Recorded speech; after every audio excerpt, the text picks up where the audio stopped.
இப்போது நீங்கள் கேட்கவிருப்பது ஜூனியர் விகடனில் வெளியாகும் பா. திருமாவேலனின் பெரியோர்களே தாய்மார்களே தொடரின் பகுதி 51. பெரியோர்களே தாய்மார்களே.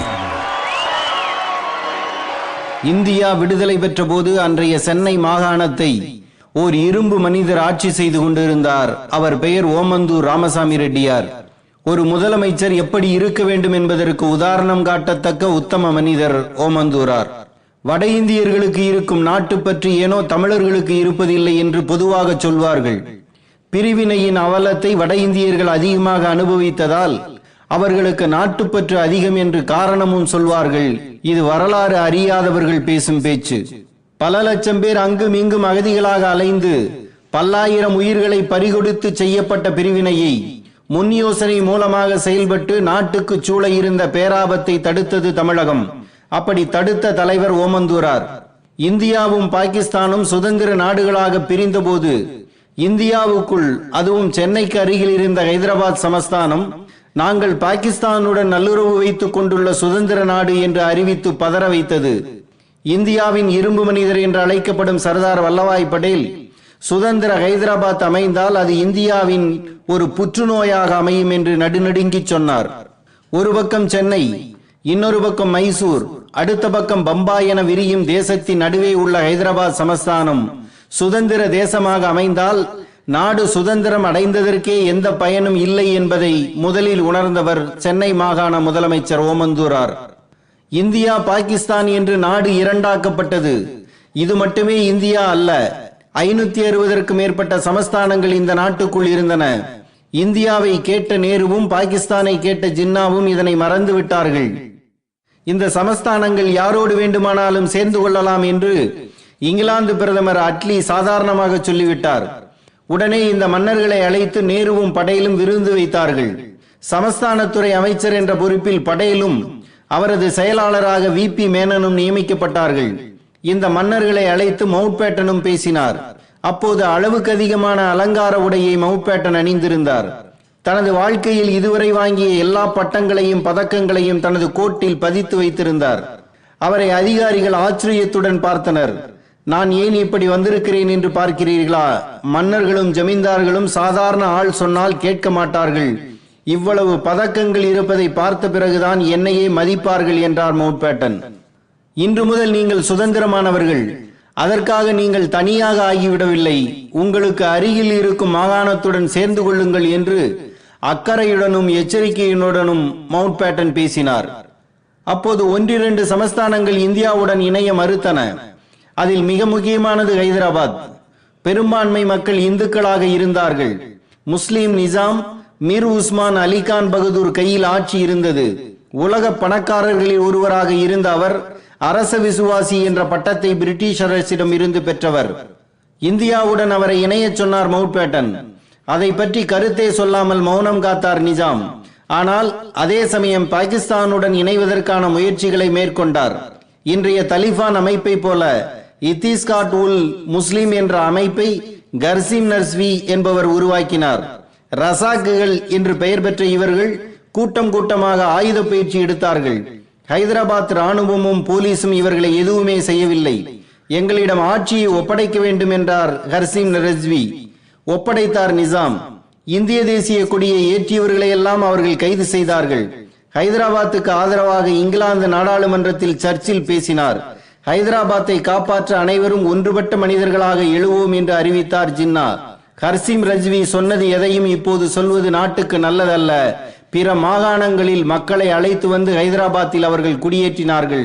அங்கு இருந்த சிலர் இடம்பெயர்ந்து சென்னை மாகாணத்துக்கு வர ஆரம்பித்தார்கள். தியாகங்கள் செய்து பெற்ற சுதந்திரம் சமஸ்தானம் என்ற கதவின் வழியாக வெளியேறிவிடும் என்று பதறி சொன்னார் படேல். அவரை விட அதிகமாக பதறியவர் அன்றைய சென்னை மாகாண முதலமைச்சர் ஓமந்தூரார். ஹைதராபாத்தில் தினமும் என்ன நடக்கிறது என்பதை ஓமந்தூரார் கவனித்து வந்தார். நிஜாம் வானொலியை கேட்டார். அவருக்கு எழும் சந்தேகங்கள் தொடர்பாக அதிகாரிகளிடம் கலந்துரையாடினார். அன்றைய சென்னை மாகாண ராணுவ தளபதி மேஜர் ஸ்ரீ நகேஷை தினமும் சந்தித்தார். இங்கு இருந்த அதிகாரிகள் உயர் பிரமுகர்கள் யாராவது ஹைதராபாத் சமஸ்தானத்துடன் தொடர்பு வைத்துள்ளார்களா என்று கண்காணிக்க உத்தரவு போட்டார். ஹைதராபாத் எல்லையில் இருந்த சந்தேகத்துக்குரிய அதிகாரிகளை வேறு இடத்துக்கு மாற்றி நம்பிக்கைக்குரியவர்களை அங்கு நியமித்தார்.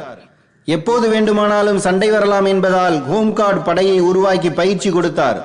ஹைதராபாத் எல்லைக்கு அனுப்புவதற்காக சிறப்பு காவல் படையை உருவாக்கினார். அதற்காக உடனடியாக 3 கோடி ரூபாயை ஒதுக்கீடு செய்தார். ஹைதராபாத் சமஸ்தானத்துக்கு இந்திய அரசு பெட்ரோல் விநியோகத்தை உடனடியே நிறுத்த வேண்டும் என்று இந்திய அரசுக்கு கடிதம் எழுதினார். காஷ்மீர் பிரச்சனையை சரியாக கையாளவில்லை, ஹைதராபாத்தை கோட்டை விட்டு விடாதீர்கள் என்று படையிலிடம் எச்சரித்தார். சென்னை மாகாணத்தையும் ஹைதராபாத்தையும் இணைக்கும் கர்னூல் மாவட்ட காவல்துறைக்கு சிறப்பு பயிற்சி கொடுத்தார். கர்னூல் பாலத்தை பாதுகாப்பாக வைத்திருக்க வேண்டும், இதன் மூலமாகத்தான் அங்கு நுழைய வேண்டும் என்று எச்சரிக்கை செய்து வைத்திருந்தார். ஒரு நாள் இரவில் முதலமைச்சர் ஓமந்தூராருக்கு ஒரு போன் வந்தது. சென்னையை ரஜாக்குகள் தாக்கப் போகிறார்கள் என்றது அந்த குரல். யார் நீங்கள் என்று கூட கேட்கவில்லை. உடனடியாக ராணுவ தளபதியை அழைத்தார். 8 ராணுவ விமானங்களை ஹைதராபாத் எல்லைக்கு அனுப்ப ஏற்பாடு செய்துவிட்டார். தங்களது சமஸ்தானத்தின் மீது சென்னை மாகாணம் தாக்குதல் தொடுக்கப் போகிறது என்று மிரண்டு போய் மத்திய அமைச்சர் படேலிடம் அவர்கள் புகார் சொன்னார்கள். பம்பாய், மைசூர் ஆகிய மாகாண முதலமைச்சர்களோடு தினமும் ஓமந்தூரார் பேசினார்.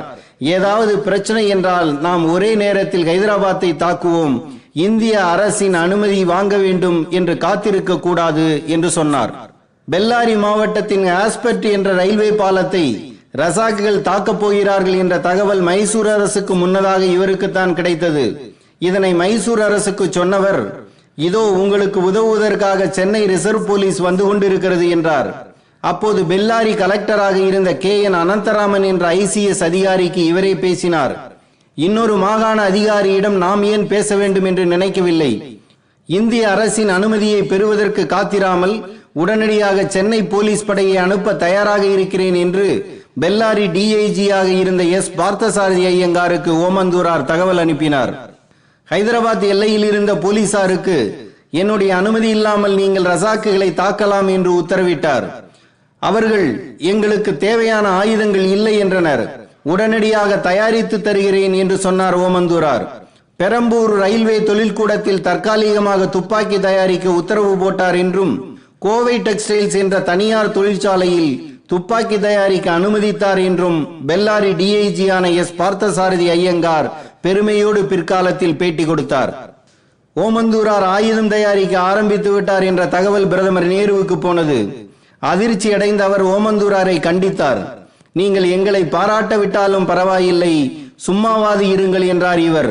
பின்னர் நாட்டு நலனுக்குத்தான் செய்கிறார் என்று நேருவும் அமைதியாகிவிட்டார். ஆயுதம் தயாரிக்க இந்திய அரசிடம் பணம் கேட்டார்.